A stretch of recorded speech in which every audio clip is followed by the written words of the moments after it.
It's the hot summer of the year 1260. Two opposing armies of the Bohemian and Hungarian kings catch sight of one another over the bordering Morava River. Both rulers know that whosoever dares to cross the river first, most likely would be scuppering their chances of winning the encounter. The stalemate persists, but the final clash is imminent. Battle is about to ensue. This video is sponsored by Gods and Glory. Gods and Glory is a tactical mobile game that blends city building with squad-based strategy. Choose from a myriad of units to customize your attack parties and pit your warbands against other players online. With over 3 million players across the world, you will need your wits to conquer the realms. Support our channel by clicking the link in the description below. Download the game and you will receive an Obsidian City upgrade, 1,500 crystals, an XP boost, and an additional resource starter pack, a significant edge to any new ruler.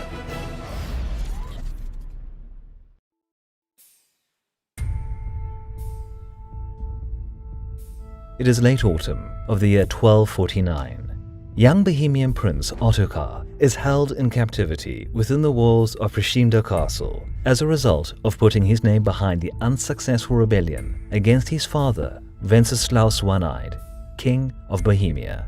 However, being the only living son and heir, Ottokar was an important political asset in the hands of his parent, and within a couple of weeks was freed and reinstated as Margrave of Moravia, the easternmost part of Wenceslaus's domain. It was here that he oversaw the reconstruction of the ruined countryside pillaged by the Mongols some years earlier. But Ottokar's role as son of the incumbent monarch was more than just mere land administration.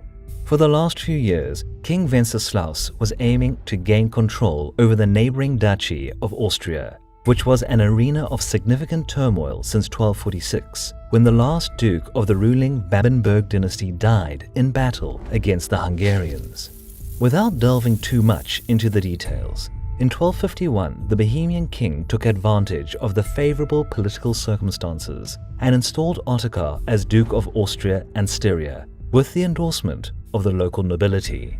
To bolster his claim to the newly acquired lands, Ottokar was married to the sister of the late Babenberg Duke, Margaret of Austria. Although almost 30 years older than him, Margaret was one of the last of the two living female members of House Babenberg. However, Wenceslaus did not enjoy his victory for too long, as he died the very next year and Ottokar stepped up to his father's throne in Prague. One could argue that the young heir wasn't really prepared to fulfill this role, but in truth, during his final years, Wenceslaus stepped back somewhat to allow Ottokar to gain some much-needed experience. Thanks to this eased ascension, the new king quickly consolidated his rule over the duchies remaining under his control and moved on to expand his influence even further.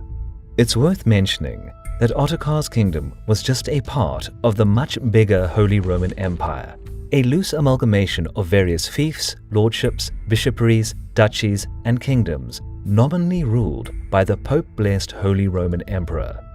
But at the time of Ottokar replacing his deceased father, the imperial Hohenstaufen dynasty died out, and the empire entered what is known today as the Great Interregnum, a decades-long period of succession crises and turmoil. It is easy to predict that the ambitious young monarch from Bohemia tried to leverage his position and endeavored to claim imperial dignity, as his mother came from the Hohenstaufen family. Yet Ottokar couldn't win the support of the electors with his power and wealth alone, so for a time he settled down in favor of other candidates, who also struggled in trying to gain the necessary backing. Despite his failed attempt to claim the imperial throne, Ottokar's growing influence became a serious concern to his neighbors inside and outside the empire, most notably to Béla IV, King of Hungary.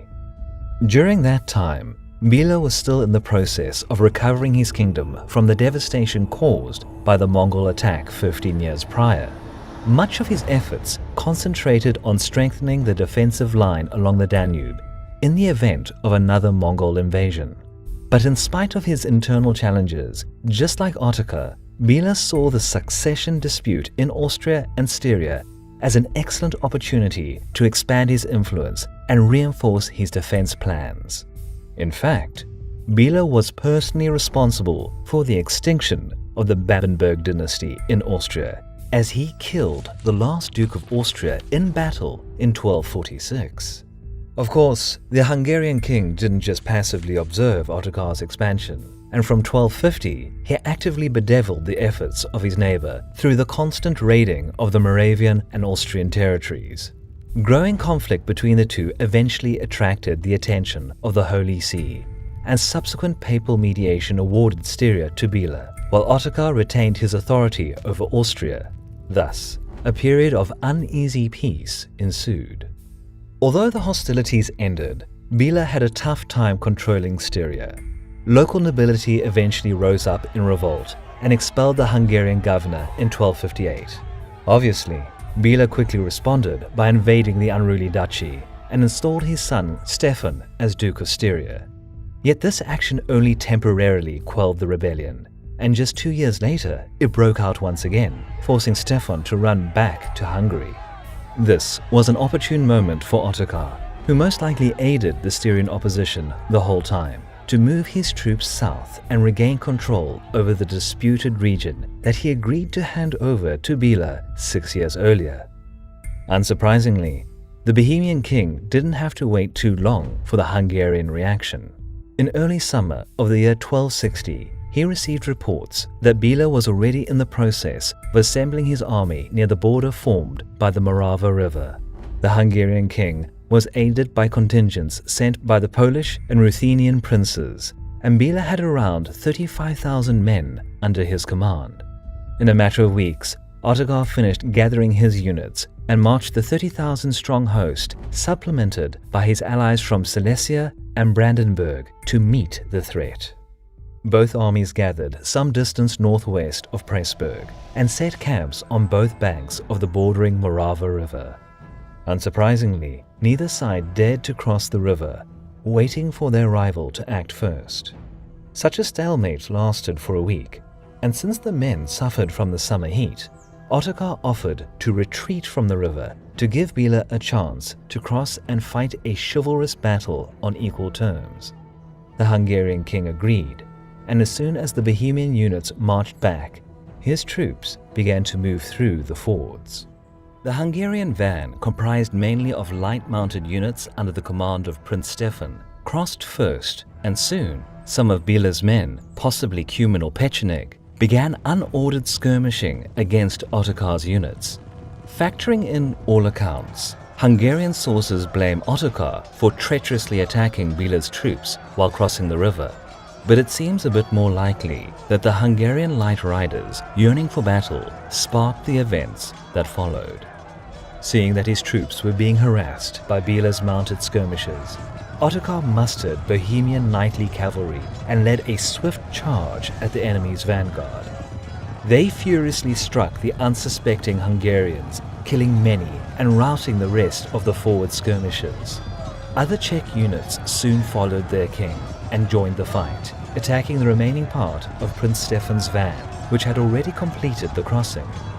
Yet the unprepared Hungarian units were unable to mount an effective defense in time, and suffered huge losses as Ottokar's men pushed them back to the river. The Hungarian heavy cavalry under King Bela, along with the rest of his troops, could do nothing but watch the vanquishing of their retreating allies. Many were killed and many drowned trying to escape the slaughter. Prince Stefan suffered a wound but managed to cross the river with his retinue. In the matter of an hour, 10,000 of Bela's men lay dead along the banks or taken by the stream. In all but an instant, Bela's plans of reclaiming Styria were crushed under the hooves of the Bohemian heavy cavalry, and while the surviving core of his army remained virtually intact, he had to surrender his ambitions of western expansion as he soon faced a new Mongolian threat along with the rebellion of his own son. Ottokar, on the other hand, thanks to the unforeseen circumstances that led to this victory, consolidated his rule over Austria and Styria, giving him room to further the expansion of his kingdom, and established his position as the most powerful ruler within the Holy Roman Empire. But the rest of his story is yet to be written.